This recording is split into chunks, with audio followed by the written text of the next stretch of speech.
The sound of wind whispered through the ruins of a forgotten land, carrying with it the echoes of a nation that once stood proud, mighty, wealthy, and untouchable. Their story begins not with war or famine, but with a single statue. A statue that would one day doom an entire people. From which country are you watching this video? Subscribe to this channel if you love Islam. Long ago, in the fertile lands of Sham, there existed a kingdom unlike any other. Rivers cut through the valleys like silver veins, feeding gardens that never seemed to die. Palaces stood tall with marble columns, marketplaces buzzed with laughter and trade, and every home echoed with the sound of comfort and joy. These people had been blessed beyond measure. Prosperity, beauty, and peace surrounded them from every direction. But within that comfort, something began to rot. With every harvest that grew richer, their gratitude grew weaker. With every success, their hearts swelled with pride. Slowly, they forgot the one who had blessed them. They forgot that it was Allah who sent the rain, who made the seeds sprout, who protected their cities from ruin. Their tongues no longer whispered prayers of thanks, only songs of self-praise. They said, "We built this, we earned this, we are the masters of our fate." Arrogance became their new faith. At first, their hearts still held traces of truth. They remembered the righteous men who once guided them to the worship of Allah, men who stood firm in goodness and justice. But as time passed, memories faded. The old generations died, and their wisdom was buried with them. The new generation looked for something they could see, something they could touch, a symbol to remind them of their heroes. And so, they built it. A statue carved from pure stone, tall enough to cast a shadow across the city. At first, it was built out of respect, not worship. They said it was a symbol of honor, a reminder of the righteous man who once lived among them. But symbols are dangerous when hearts are weak. Days turned into years, and admiration turned into dependence. People began to stand before the statue when asking for blessings. They believed its presence brought good fortune. Merchants kissed its base before opening their shops. Farmers prayed to it for rain. Mothers whispered their wishes at its feet, thinking their words would reach the heavens through stone. What began as memory became ritual, and what became ritual became religion. Then came the whisper that changed everything. Shaitan saw what they had built, and he smiled. He whispered to their hearts, "This statue listens to you. It can protect you. It can bless your crops." And they believed him. They decorated the statue with gold, placed jewels in its eyes, and built altars around it. They forgot the words of their ancestors, and the name of Allah grew silent in their city. The people who once bowed only to their Creator now bowed to their own creation. The statue became the center of their lives. Festivals were held in its honor. Songs were sung praising its beauty. The more they worshipped, the more lifeless their souls became. Families that once prayed together now gathered before the idol. Even children were taught that the statue could hear them. The truth faded into myth, and myth became the foundation of their belief. It was a slow poison, so slow they didn't even notice they were dying inside. Their wealth grew, their crops flourished, and so they thought the statue was indeed powerful. They said, "Look, our God has blessed us." But they did not see that this comfort was only a test, a rope being pulled tighter around their own necks. For every blessing they attributed to the idol, their hearts strayed further from Allah. And when the truth was almost completely erased, Allah chose to send them a messenger, a man who would remind them of who they once were and who they had forgotten. And then he came. A man of clarity in a world of confusion. A man of truth in a city drowning in lies. His name was Ilyas, peace be upon him, sent by Allah to a people who had forgotten the sound of his name. Ilyas entered the city, not with armies, not with swords, but with words that carried the weight of the heavens. His presence alone unsettled the proud and shook the foundations of their false security. Where others flattered the leaders, he warned them. Where others bowed before the statue, he turned away from it with disgust. His voice echoed through the streets with the force of thunder. Will you worship what you carve with your own hands and forget the one who created you, shaped you, gave you breath, and sustains your very soul? The people turned their heads, startled. It had been generations since someone had dared to speak this way. Some laughed. Some whispered. Others grew angry. But all were shaken. Ilyas, A.S., reminded them of their history, of their lineage, of the prophets who came before, and guided them with light. He reminded them that the earth and sky do not respond to stone, but only to the command of the Creator of all things. He said, "Your statue is deaf. It cannot speak. It cannot hear your prayers. You crafted it from stone, and now you prostrate to it." His words pierced like arrows, and many felt the sting. But pride is a heavy chain. It binds the hearts of those who worship themselves. And so, the leaders of the city rejected him. They said, "You insult our gods. You divide our people. Leave us with what we believe." But Ilyas, A.S., did not stop. He was not deterred by their insults, nor silenced by their threats. Day after day, he walked among the people, calling them back to the truth. He spoke to the poor who begged beside the idol. He spoke to the rich who funded the festivals. He spoke to mothers, to elders, to children. Some hearts trembled. Some eyes filled with tears. Deep down, they knew he spoke the truth. But the voices around them were louder. "Ignore him," they said. "He's trying to destroy our tradition. He wants to erase our gods and rewrite our story." And slowly, the people began to distance themselves. Those who once listened now turned away. The city closed its ears, and Ilyas, A.S., stood alone. But even then, his heart burned with hope. He still believed they could return. That maybe, just maybe, one more reminder would awaken them. He stood in the middle of the city and raised his voice once more, louder than ever, filled with the fire of sincerity. "O my people, do you not see? You are the children of prophets, the descendants of believers. Do not disgrace your own blood by bowing to what cannot move." But the people only laughed. "Look at this madman," they said, still shouting about his invisible God. "Where is this God of yours? Why hasn't he punished us if we are so wrong?" And so came the final plea. Ilyas, A.S., heartbroken and worn, raised his hands to the sky. He turned to the only one who listens without fail. He said, "O Allah, they have denied you. They have mocked your message. Take away from them what they claim their idols give.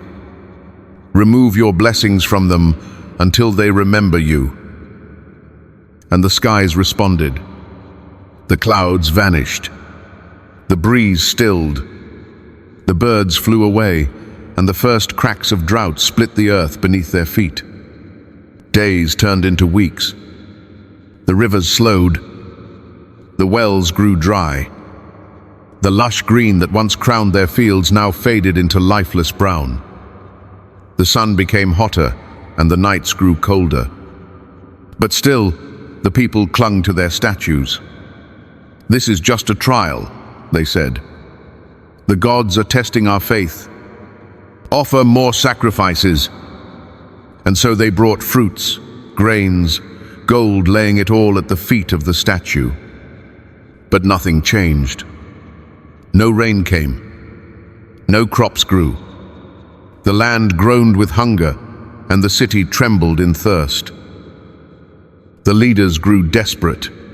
They ordered more altars, louder chants, greater feasts. The priests of the idol shouted in the temples from morning to night. But the statue remained silent, unmoved, unmoving, just as it had always been. Some began to doubt. Quietly, behind closed doors, they whispered, perhaps Ilyas was right.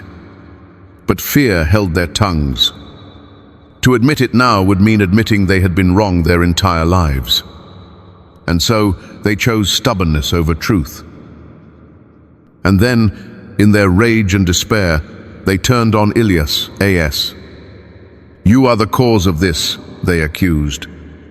Since the day you arrived, nothing but misfortune has followed. They blamed him, though it was their own hands that brought destruction. He replied, I warned you. I pleaded with you. I asked you to return to Allah, but you mocked me. They spat back, if your God is real, tell him to stop this drought. Tell him to show us mercy. But Allah's mercy is not commanded by arrogance. It is earned by humility. And there was no humility left in their hearts. At last, Allah gave his beloved Prophet a command, leave them. Withdraw from the city. Leave the people to what they worship. Ilyas, A.S. obeyed. With sorrow in his heart and tears in his eyes, he turned his back on the city he once hoped to save. He walked away from its grand buildings, its polluted temples, its arrogant rulers, and its silent statues. He walked away from the land that had chosen stone over spirit. And as he left, the land continued to die. The skies remained dry. The animals grew thin. Children cried for water. The gods they worshipped could not hear them, could not help them, could not even move.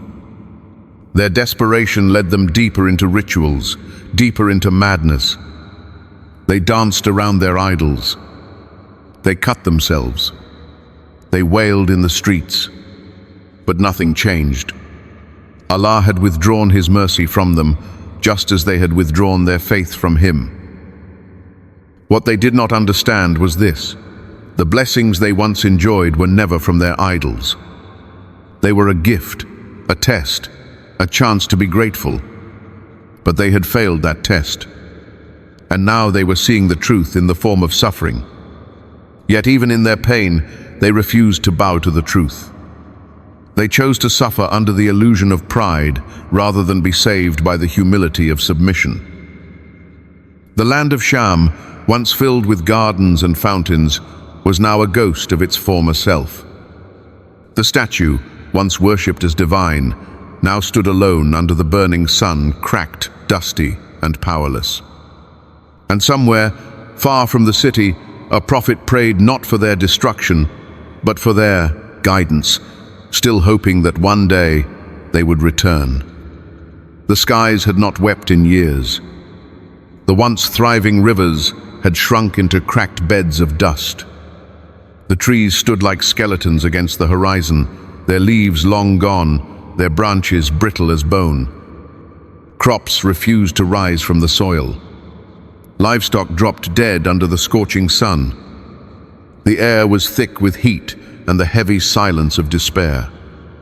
The proud people who had once paraded through golden streets in robes of silk now scavenged for scraps, their feet blistered, their stomachs empty, their faith shaken but not redirected. In their pain, they still turned to the statue.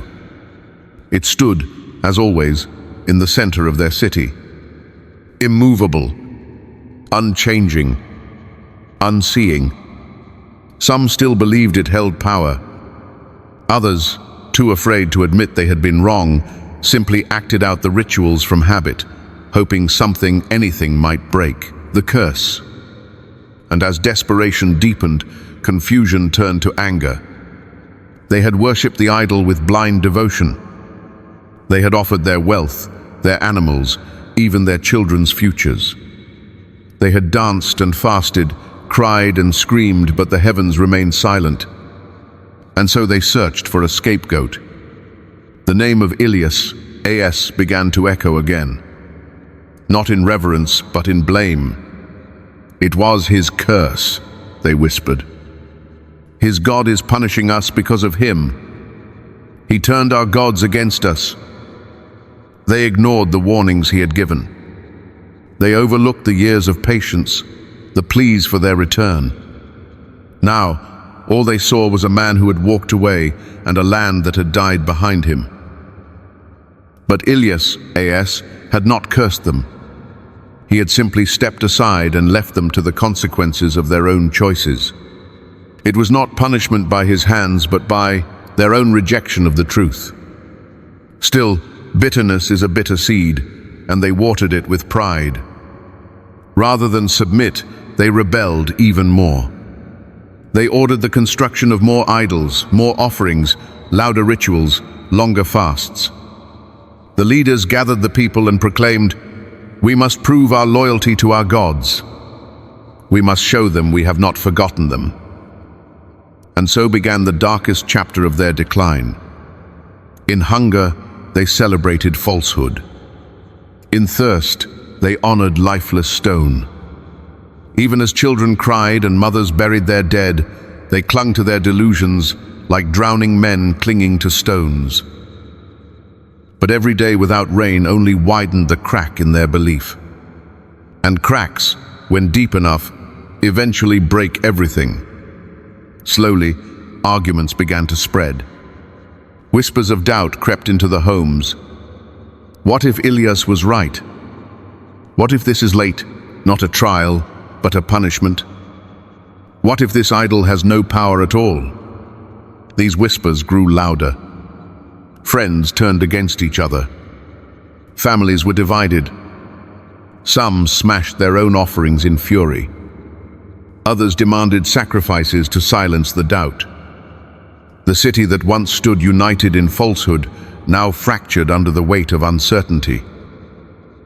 And amidst this chaos, the statue remained the same, cold, cracked, lifeless. Its silence, once seen as majesty, now became an unbearable mockery. A reminder of every unanswered prayer, every wasted offering, every lie they had believed. And finally, the turning point came. Not with a sermon, not with a miracle, but with a storm. One evening, the skies darkened in a way they had not done in years. Thunder rumbled like the roar of 1,000 armies. Lightning split the clouds, casting ghostly shadows across the land. The people ran to the statue, some in hope, others in fear. "The gods have returned," they cried. "They have heard us." But they were wrong. What came next was not rain, but wrath. Winds howled and tore through the city like blades. Trees were uprooted. Homes collapsed. The fields that had already died were now swallowed in floods. But the final blow, the one that shattered their illusion forever, was when the statue itself cracked. A bolt of lightning struck its crown, and in an instant, stone that had stood for generations split apart with a deafening roar. The idol crumbled to its knees and collapsed, face first into the ground. The people stood in stunned silence. There it was, their God broken, shattered not by time, not by man, but by a force they could not deny. The very thing they had worshipped, defended, and celebrated now lay in pieces before them. It was over. The illusion was gone. The God they had carved with their own hands could not even withstand the storm of its own creator. Many fell to their knees, not in worship of the statue, but in the crushing weight of realization. Their lives, their generations, their wealth, their pride, it had all been for nothing. Others wept, not out of sadness, but out of shame. The veil had been lifted, and what they saw in the mirror of their souls was uglier than they could bear. And some, those whose hearts had not been completely hardened, began to whisper again, not to the idol, but to the one who had always heard. "O Allah, we were wrong." As the rain finally fell, not from their gods, but from the mercy of the most merciful, those who survived began to rebuild. Not with pride, not with statues, but with humility. The city was smaller now, quieter. The grand halls had turned to rubble. The idols had turned to dust.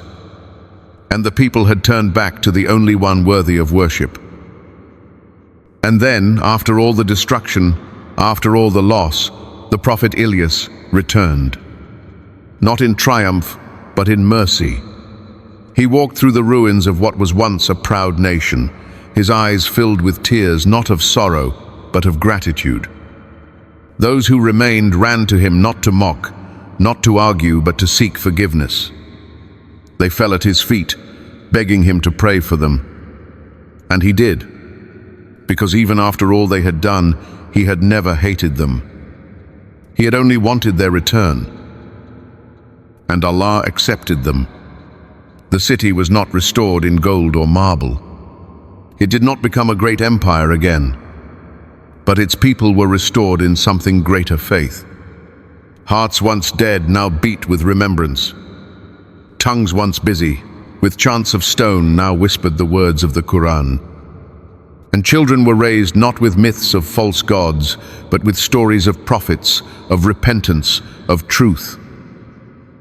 The fall of the statue became a lesson that echoed through generations, not as a tragedy, but as a turning point. A reminder that no matter how far one strays, the door of return remains open so long as pride is left outside. The people of Ilyas had been crushed, but in that crushing, they were purified. And those who truly turned back were raised not in power, but in honor with their Lord. Yet the story doesn't end there, because every generation builds its own statues, some of stone, some of wealth, some of fame, desires, ego, and every heart has a choice: bow to what it creates or surrender to the one who created it. When the winds had settled and the rains returned to the earth, when the echoes of thunder had faded and the idol lay in fragments among weeds and dust, the people were no longer the same. Their voices had grown quieter, their steps lighter. Their hearts, once full of defiance, now trembled with shame and longing. The kingdom that had stood tall with pride had been reduced to a scattered community, trying to understand where everything had gone wrong. The mighty towers they once boasted of were now heaps of broken stone. The marketplaces that once rang with trade and music now carried only the sound of rebuilding, wood against wood, stone against stone, prayers whispered under breath.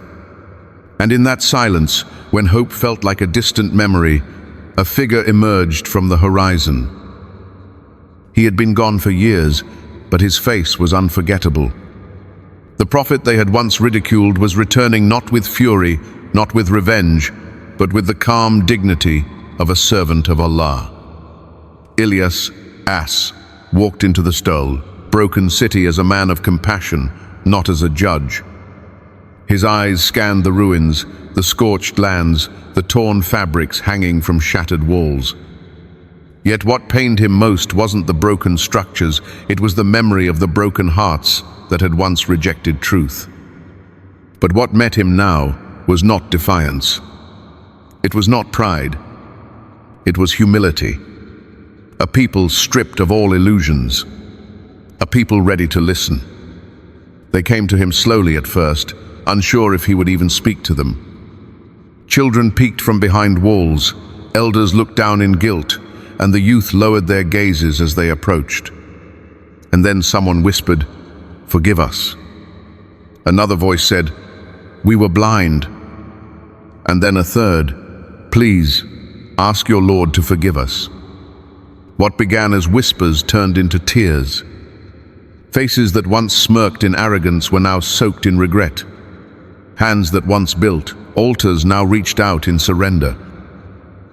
And Ilyas, ass, the prophet who had once stood alone in a city of idolaters, now stood among repentant souls, not with condemnation, but with open arms. He gathered them, comforted them, and reminded them that the door of Allah's mercy is never closed for those who truly seek it. That the one who repents is like one who never sinned, and that no matter how great the sin, Allah's forgiveness is greater. Together, they bowed not to a statue, but to the Lord of the heavens and the earth. The very first communal prayer after years of misguidance was not held in a grand masjid, but in a field, bare, simple, real. They stood shoulder to shoulder, facing the Qibla, with tears in their eyes and hearts reborn. Life slowly returned, but not in the form of palaces or riches. It returned in the form of rain watering the earth, of crops gently breaking through soil, of families gathered in gratitude, of the sound of children learning verses instead of myth. And though the physical city would never again reach the grandeur it once held, its soul became richer than ever before.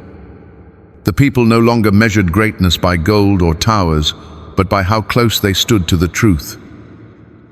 The story of the statue was not erased, but it was no longer celebrated.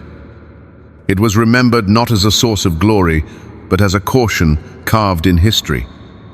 Parents taught their children, "That stone once ruled our hearts. We bowed to it. We trusted it. And in doing so, we lost everything."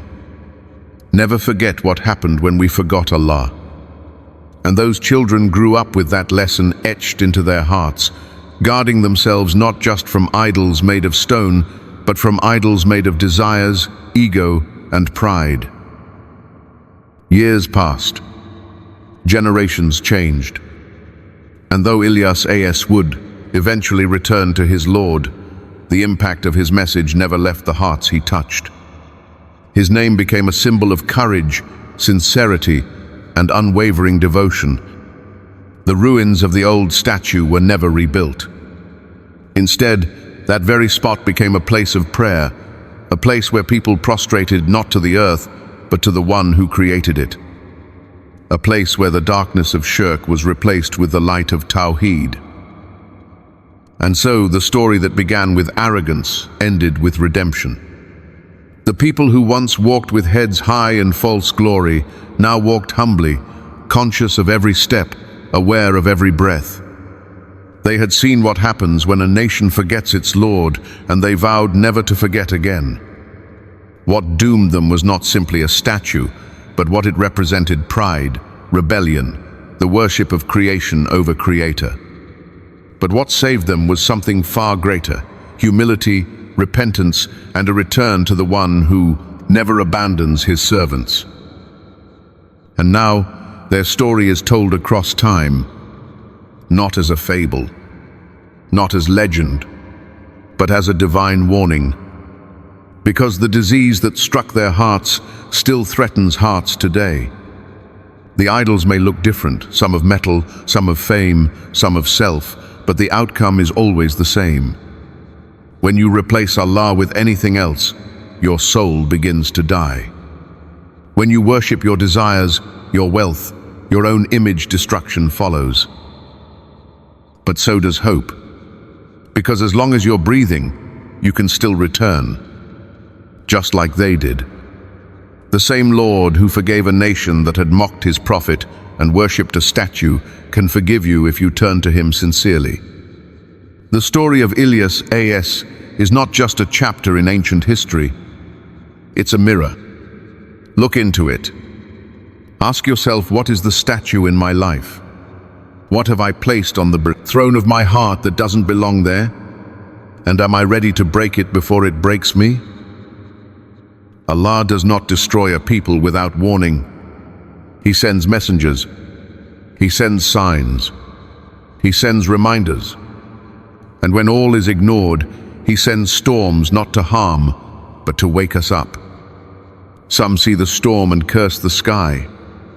Others see it and fall in sujood. Which one will you be? The people of Ilyas chose wrong for a long time, but they also chose right when it mattered most. In the end, it was not the statue that defined them. It was their return. their brokenness, their surrender.